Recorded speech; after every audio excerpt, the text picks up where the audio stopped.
The secret library. A library where whoever opens a cursed book becomes part of it. I was never meant to find the library. No map marked its walls, no sign pointed to its doors, no neighbour spoke of it aloud.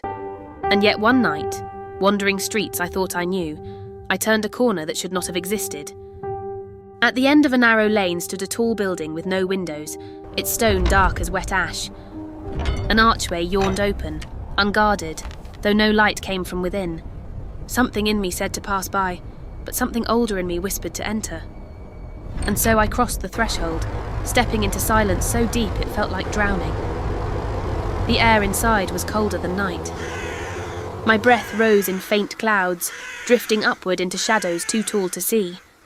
Rows upon rows of shelves stretched into the dark, climbing higher than any building had the right to. Each shelf was filled, every inch crammed with books. Some bound in leather cracked with age, some wrapped in cloth stiff with dust, some in materials I could not name. None bore titles, none bore markings, only spines worn smooth, as if they wanted to hide their names from human mouths. I should have left then. But the silence held me, pressing gently like a hand on the back of my neck. My footsteps echoed as though dozens walked beside me. I moved down one aisle, then another, the shelves bending slightly, narrowing, guiding me deeper. I reached out once, brushing the spine of a thick volume, and felt warmth, as though it had been held a moment ago. My skin tingled. The book pulsed faintly like a heartbeat. At the end of the aisle, a table waited. Upon it lay a single book, open, its pages blank.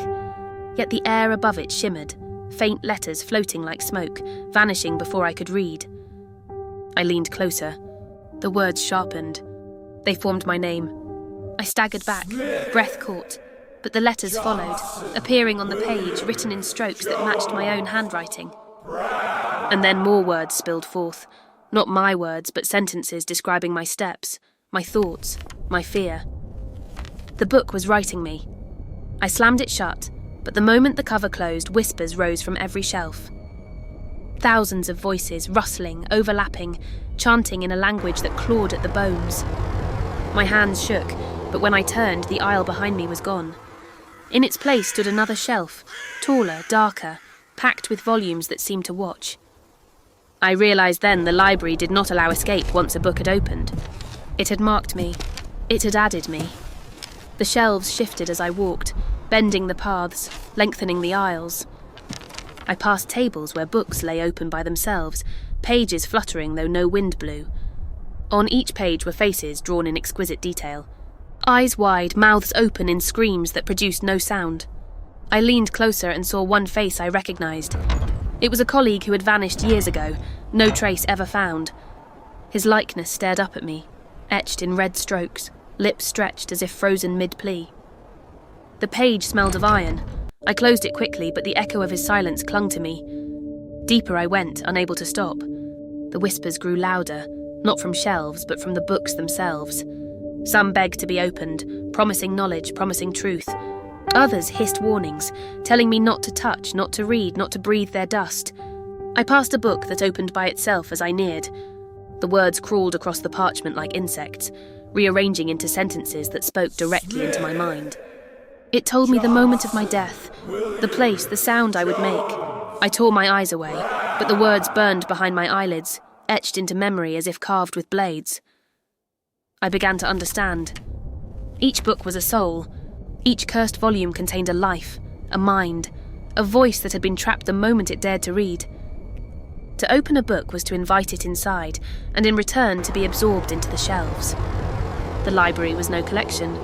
It was a prison, a mausoleum of voices bound in paper and skin. The longer I stayed, the more the shelves shifted to circle me. I saw books that bled when opened, ink dripping like wounds. I saw books that whispered lullabies in the voices of lost loved ones.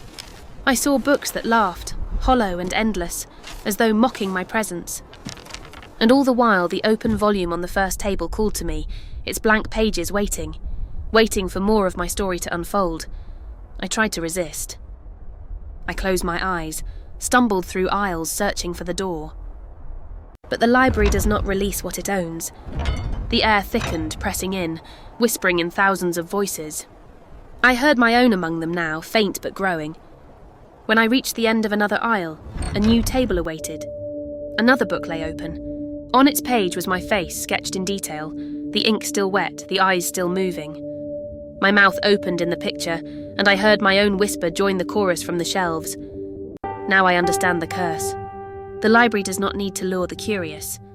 Curiosity lures itself. Every soul who enters will open a book. Every book opened will drink the reader. And every reader becomes another voice whispering from the shelves, another face etched on a page, another story unfinished. There is no end. The library grows, shelf by shelf, page by page, voice by voice. And tonight I have become part of it. I speak this not to warn you. Warnings mean nothing when curiosity calls. I speak it because the book demands it. The Diary of Blood and Whispers is not complete without my voice folded into its lines. Even now I feel my body fading, my features blurring, my skin turning into parchment, my veins into ink. Soon I will not stand in the aisles. I will sit on a shelf. I will wait for hands to open me, to read me, to hear me. And when they do, I will speak the story again, binding another voice into the library's endless hunger. So if you ever find yourself on a street that bends in ways it should not, if you see a building too tall for its neighbours, windowless, silent, if you feel a pull toward an open archway where shadows breathe, do not enter. But you will. And when you step inside, when you smell the paper that bleeds, when you hear the chorus of whispers calling your name, remember my voice. Remember that I warned you. And know that the moment you open a book in the secret library, you are already written.